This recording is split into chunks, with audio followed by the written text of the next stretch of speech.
আসসালামু আলাইকুম। Pen writing একাডেমিতে আপনাদের সকলকে স্বাগতম জানাচ্ছি। তো আজকে আমরা ষষ্ঠ শ্রেণীর অষ্টম সপ্তাহের চারু ও কারুকলা বিষয়ের যে নির্ধারিত কাজটা আছে সেই কাজটা দেখব এবং কিভাবে সম্পন্ন করা যায় সেটা চেষ্টা করব। তো প্রথমে আমরা নির্ধারিত কাজটা দেখি। দেখো, অ্যাসাইনমেন্ট বা নির্ধারিত কাজ, লোকশিল্পের যে কোনো একটি উপাদান প্রস্তুতকরণ, যে কোনো একটি উপাদান তোমাদেরকে প্রস্তুত করতে হবে। সেখানে সংকেত কি কি আছে দেখো। মাটির পাত্রে রং দিয়ে মনের মতো করে নকশা তৈরি, অর্থাৎ তোমার যে মাটির পাত্র আছে, ধরো যে তুমি একটা বাজার থেকে হাঁড়ি কিনলে বা তোমরা হাঁড়িতে রান্না বান্না করো, সেই রকম একটা হাঁড়িতে তুমি রং করে সুন্দর নকশা আঁকবা, অথবা কাগজে নকশা অঙ্কন। সবচেয়ে সহজ হয় কাগজের নকশা অঙ্কনটা, ঠিক আছে। কাগজ ধরো কেচি দিয়ে তুমি কেটে কেটে সুন্দর করে নকশা তৈরি করতে পারবা। আবার একটা কি আছে, কাগজে বা অন্য উপকরণে হাত পাকা তৈরি। কাগজ দিয়েও তুমি হাত পাকা তৈরি করতে পারো, বা অন্য কোনো বাঁশ বা বেত, এগুলো দিয়েও তুমি একটা হাত পাকা তৈরি করতে পারো। মনের মতো যে কোনো উপাদান, যে কোনো উৎস ব্যবহার করে ধারণা নেওয়া যেতে পারে। তুমি যে কোনো জায়গা থেকে সেটা ধারণা নিতে পারো। তো চলো আমরা একটু বিস্তারিত দেখি এটা কিভাবে আমরা করতে পারি, ঠিক আছে। তো দেখো, অ্যাসাইনমেন্টটাতে এবার কিন্তু কিছু নাই যে আমি তোমাকে পড়ায় দেবো, এইভাবে লিখে দেবো, তোমরা এখান থেকে ধারণা নেবে, এরকম না।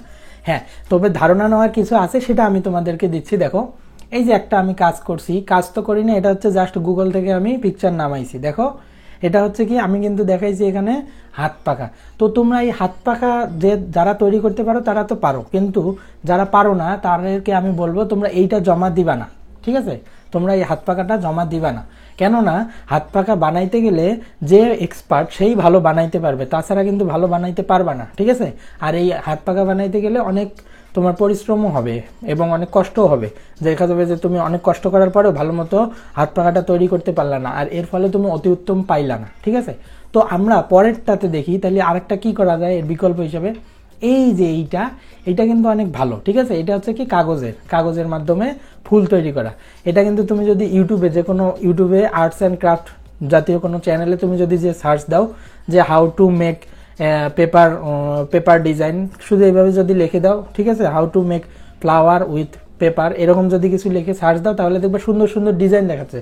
তোমরা ওই ডিজাইন থেকে আইডিয়া নিয়ে সুন্দর করে কাগজ দিয়ে কিন্তু সবচেয়ে ভালো ফুল তৈরি করতে পারবে। শুধুমাত্র কাগজ লাগবে, অনেক রং বেরঙের তুমি কাগজ কিনলা, ঠিক আছে, সাথে একটা কেচি, এই কেচি দিয়ে আর কাগজ দিয়ে সুন্দর করে বানাইতে পারবা। এইটা হবে সবচেয়ে বেস্ট, এবং এখানে তুমি হাজার রকমের নকশা তৈরি করতে পারবা, এবং এইটা উপকরণটাও যেমন সহজ, তেমন তোমাদের কাছেও এটা বেশ সহজ লাগবে। তো আমি রিকমেন্ড করব তোমরা এইটা দাও, ঠিক আছে।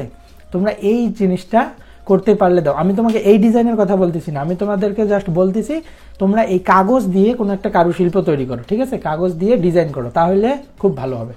আর একটা আছে এর পরের, যেটা আমি সেকেন্ডে রাখছি, সেটা হচ্ছে এই যে কলস বা হচ্ছে তোমার হাঁড়ি, ঠিক আছে। ধরো তোমার মাটির হাঁড়ি আছে বা কলস আছে, তোমরা কি করলা, এইরকম একটা কলস, সাধারণ কলসকে পরে পেইন্ট করলা, ঠিক আছে, এইভাবে সুন্দর করে পেইন্ট করলা। এইগুলা কারা পারবে, যারা হচ্ছে ওই যে পূজার সময় যারা ওই যে করে আশেপাশের আমাদের যে ওই যে মন্দিরগুলো থাকে না, ওই মন্দিরগুলোতে দেখা যায় যে খুব সুন্দর নকশা করে কিন্তু, ঠিক আছে, নকশা করে, আলপনা আঁকে, নববর্ষের সময় আলপনা আঁকে, তারা খুব সুন্দর এই ডিজাইনগুলো করতে পারবে। তো আমি তাদের রিকমেন্ড করব তারা এটা করবে, আর যারা এটা করতে পারবে না তাদের রিকমেন্ড করবো এটা, ঠিক আছে। বাট হাত পাকায় কেউ যেন না যায়, মানে এটা আমার রিকমেন্ড থাকবে, বাকিটা তোমরা গেলে যাইতে পারো, সমস্যা নেই। তো আজকের অ্যাসাইনমেন্ট এ পর্যন্তই, ততদিন পর্যন্ত ভালো থেকো, সুস্থ থেকো, ধন্যবাদ।